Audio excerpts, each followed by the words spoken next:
My guest today studied law at the prestigious Abubakar University Zaria. He is the publisher and editor-in-chief of Mode Men magazine. Join me as I talk with Tafawa Balewa on the Visionary Woman. Mode Men magazine is Nigeria's #1 male lifestyle magazine. Tell me what it's like to be the editor-in-chief. Well, it's a great task. Obviously, putting a quality magazine, informative, out every month. It's a lot of work, but it's very satisfying when you get the feedback. We get a lot of emails from readers who we've touched their lives, obviously through articles that we've written. And some it's the style articles, some it's the health articles, some it's the sports articles, but it's a fulfilling job. It sounds very exciting, very glamorous. Tell me what your everyday is like. No 2 days are the same. A lot of parties, photo shoots, interviews. I've gotten to meet a lot of people that I never dreamt of meeting through the line of my work. So it's fun. A lot of hard work, but fun. Lots of glamour. Tell me about the glamour. Yes. We get to go to a lot of VIP parties, locally, internationally. We're invited to a lot of high-profile events, polo matches abroad, Dubai. It's fun. Wow. And you get to VIP passes. It really sounds interesting.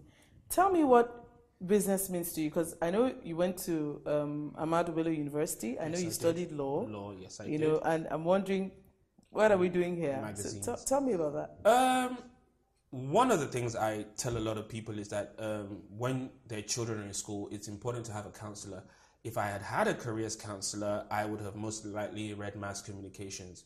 But in secondary school, you get the JAM brochure and you look through. I hated mathematics. And I looked through the JAM form. Anything without maths, it was English. Boys don't read English. Only girls read English. And the next thing was law.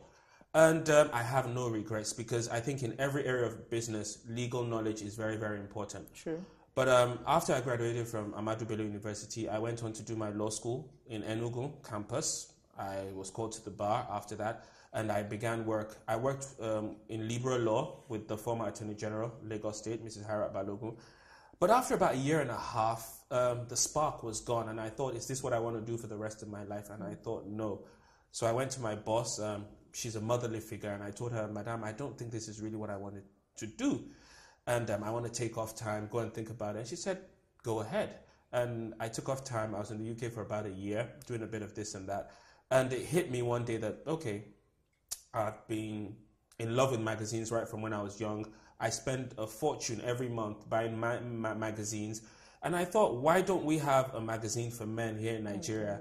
And Genevieve had come out, I think, a while before then. And I thought, okay, there's a quality magazine for Nigerian women. And why shouldn't there be something for the Nigerian men? A lot of people believe that men don't read, but we do. And Nigerian men are very stylish. As far as I'm concerned, we're the most stylish in the world, next to Italian men. And I knew it would do well. And so I put up a rough plan, started work immediately, came back, spoke to a friend, and boom, we started. Now, I wouldn't advise a lot of people to start that way, because I think you need to start businesses properly. But if I had started properly with a business plan, the magazine wouldn't be here. Because when you have a plan and you see that you need 20, 30 million naira to start, you're not going to be able to raise that kind of money. But we started small and we grew. With the first edition, it came out, we had a launch.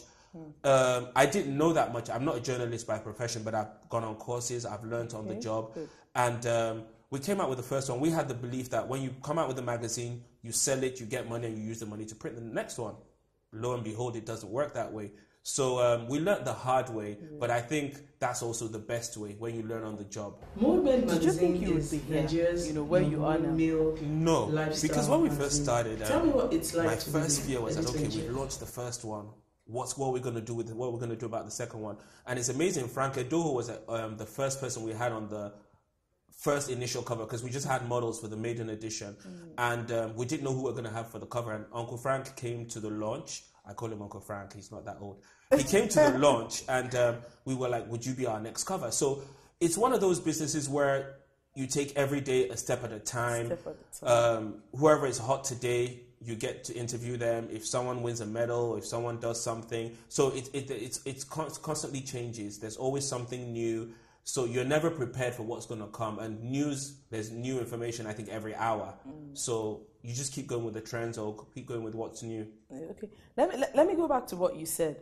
it sounds like you started and you didn't have a big plan. You didn't have all your I's dotted and all your T's crossed and all of that. But you just moved in. You were passionate. And tell me something about that, because many times we read business books, we read biographies, and it sounds like at times they sound so intimidating. You give up because they sound like you have to have everything perfect before you start. But your journey doesn't sound like that. So tell me something about that. It's a two-way thing. It also depends. Like I said, passion plays a major factor in any business. When you're passionate, because we've had our rough times.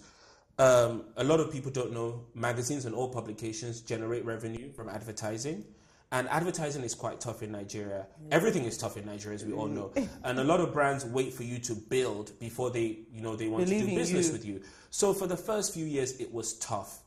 And like I said earlier, if I had had a business plan, I wouldn't be here, because after looking at a business plan to start a magazine, I have a friend who is very, very wealthy. And for the last, I think, 6 years, he's wanted to launch a magazine and he still hasn't started that. Because when you put up a plan and you need maybe 30, 40 million naira, and the horrible thing about publishing is the day you pack up, there's nothing to fall back on. Wow. It's a perishable good. After every edition, your new edition, your latest edition is your best. Yeah. The last one is gone. So when you pack up, there's nothing. Unlike other businesses, you've got goods that, if I owned a store, if I close down, I do a sale, sell all the goods. But when you pack a magazine up, that's all. But you've still got the name, which is the brand.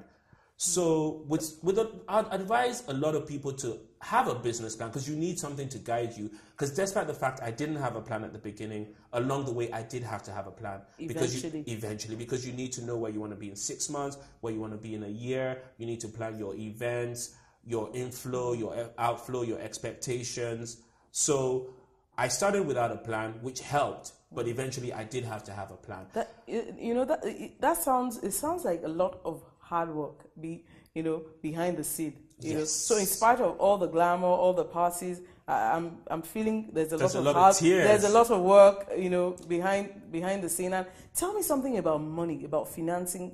How did you get money to finance your business initially when you weren't a brand yet? Nobody believed in you and all of that, because there was nothing to show that you could get to where you are now. So how did you do that? The thing about business is that when you have an idea, if it's a good idea, you will find people that believe in you. For one, most people that know me know I've always liked style, lifestyle, good clothes and things like that. So when the idea came up, I'm going to start a magazine, my parents, especially my mom, was like, oh, well, we know you like that. And a lot of my friends also, I remember at the launch, a friend said, when you were in school, you were always talking about, one day you'd own a magazine, and I couldn't even remember that myself. So when you have a good idea, you will get people to fund you. And it's important to start little and grow. It's very, very important, because you get the funds to start, and as you grow, you will see people that will believe in what you're doing. You have a product now that you've already launched, and people see that product and they want to be a part of it. 3 tips that I think are very important for a young man making a presentation or attending an interview are: firstly, you should wear a white shirt or a sky blue shirt. Secondly, you should have a blue or a red tie. Both give you a sense of seriousness. Also, you should wear a smart fitting suit so it doesn't look baggy. And most importantly, you should have a briefcase. A briefcase gives you a sign of seriousness when you take out documents and you put before whoever you're sitting. So those are very important tips that I think a young man should note. With regards to fashion, things have evolved over the years and various colors are now acceptable. Preferably for office and for work, it's important to wear dark colored suits, preferably black or navy blue. But nowadays, it's okay to wear gray to work.